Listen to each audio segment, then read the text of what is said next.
Just launch అయిన project కావాలి, soft launch అయిన ప్రాజెక్ట్ కావాలి, లేదంటే ప్రీ లాంచ్ అయిన ప్రాజెక్ట్ కావాలి, నేను మెల్లగా 4 yearsకి నాకు వచ్చినా పర్లేదు, నాకు సెక్యూర్డ్గా ఉండాలంటే వాళ్ళు ఉంటారు.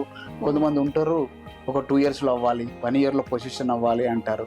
సో అది construction status ready to move కావాలా, అండర్ కన్స్ట్రక్షన్ కావాలా, లేదు అని అంటే లాంగ్ టర్మ్ ఇన్వెస్ట్మెంట్ పర్పస్లో అయితే జస్ట్ 5 yearsకో 6 yearsకో వచ్చే పొజిషన్ బట్టి కావాలా అనేది స్టేటస్ అనేది ఇంట్లో ఫ్యామిలీ మెంబర్తో డిస్కస్ చేసి ఫ్యామిలీ మీటింగ్లో డిసైడ్ చేసుకోవాలి.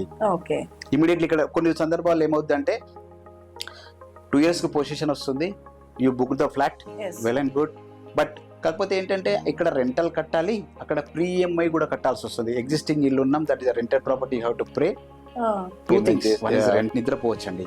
Okay. Coming to the point sir, possession date ని బట్టి ప్రైస్ చేంజ్ అవుతుందా ఏమన్నా? ఎస్ అండి.